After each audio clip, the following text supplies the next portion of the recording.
Hi, welcome to Table by Teresa. Today we're looking at Penny Press, which happens to be the winner of Tabletop Deathmatch, of which I am a fan. Freak, actually. Maybe. In Penny Press, you play a newspaper publisher assigning reporters to stories in hopes of beating other papers to press. It retails for $50, but it can be found for about $35. Setup is a little bit complicated. Riveting. Each player has a set of reporters to assign to stories, which come in 4 sizes indicated by the letter on the story, as well as stars that come up during bonus scoring and a specific beat: war, New York City, human condition, politics, and crime and calamity. How depressing. Players start with 5 reporters, a player board, a penny, and a 2-sided reference card. Story tiles with 3 stars are placed on the corresponding spots matching their beats on the board, followed by stories with 2 stars, then 1 star. That's a ridiculous amount of little pieces. True enough, but if you store them right, you can just put each stack on the board. This is what I do. Inelegant, but effective. Each beat has a marker to keep track of the points its stories is worth, as well as a round token for the bonus track. They're placed on the board, and then player markers are placed on the 0 space on the point track.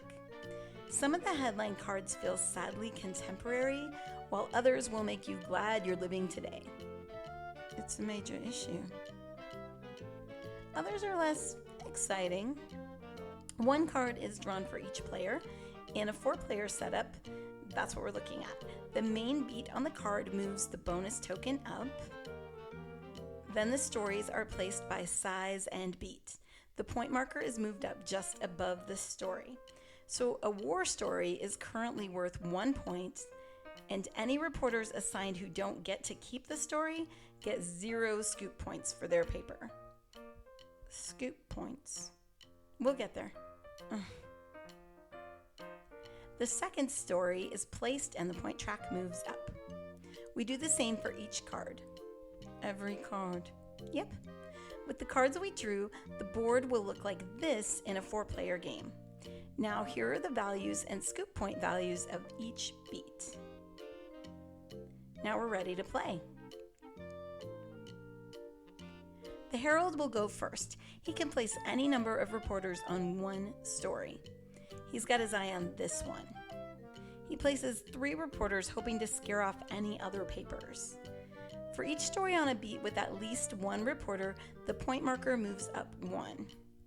So politics is now the leading beat. All politics stories are worth 5 points and 2 scoop points, surpassing crime and calamity at 4 and 2. I don't believe it. If it leads, it leads. Play continues until the board looks like this and the Times is ready to go to press. The Times removes all the stories it has reporters on. The World gets its reporters back and gains 3 scoop points because it had reporters on a story the Times used. The 2 stories are each top stories because their beats are worth the most on the board, so they both have to touch the top of the Times newspaper if possible. The Times is ready to build its first front page. With only 2 stories. They're very big stories. The Times wants to cover as much of the grid as possible. The stories are worth 5 points each for a total of 10. The Times draws a new card, adds the bonus, places new stories, and adjusts the point markers. The Times places a penny to mark its first newspaper. It looks at the card to determine the column of the ad it must place on its grid in the row where the most recent penny is. So if the Times is working on its next paper, it might want to try some horizontal placement. This paper would lose 3 points, but this one would only lose 2 points. Convenient. Top beats have to touch the top of the page if they can. One other story touching the top of the page is an exclusive and gets double the points it normally would. Players can also recall any of their or all of their reporters, or move one reporter from one story to another. The two-player game has special rules. It's just like a regular game, except that each player gets 2 turns in a row. So it's not just like a regular game.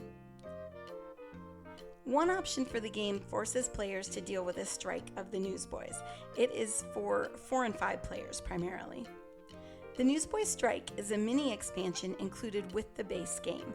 It comes with this giant newsboy, but sadly not a copy of the musical Newsies with a young Christian Bale. Imagine it's the Herald's turn. The Newsboy will be with the World, which means the World's turn is skipped this round. The Newsboy moves counterclockwise while turns move clockwise. So it goes the opposite way. Yes. We're almost ready to add up the score. Finally. But not quite. Of course not.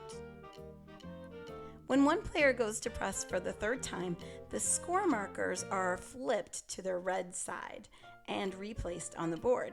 They won't move again. Everyone has a chance to go to press one more time, but no stories are added. Now for the bonuses. Human Condition is on the 5 space on the bonus track. The player who has the most stars on Human Condition stories will get that bonus. The Herald has 2, the Times has 3, the Journal has 4, and so does the World. Both the Journal and the Herald will get the bonus. The rest of the bonuses are calculated, and the paper with the most points is the winner. Penny Press won Tabletop Deathmatch for good reason. This is a fascinating time in history, and newspapers played a huge part. They really were fighting each other and trying to beat each other to the wildest headlines of the day. The reporters of the time were absolutely amazing, though they don't come into play much in Penny Press. As newspapers shift online, this game is a lovely reminder of their importance and how much they've changed. Of course, I'm biased. Of course you are. I worked in print journalism for more than a decade. Penny Press is fun. It's easy enough for new players, but it has enough depth to keep older players coming back. The puzzle is a bit like Tetris. I'm awful at Tetris. You've played Tetris? Hasn't everyone? This puzzle is smaller than Tetris and much, much easier if you're as bad at spatial puzzles as I am. There's a lot of back and forth in the game as players try to decide whether it's better to go to press early or wait and collect stars for bonuses.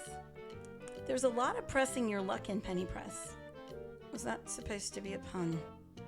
No. You have to decide.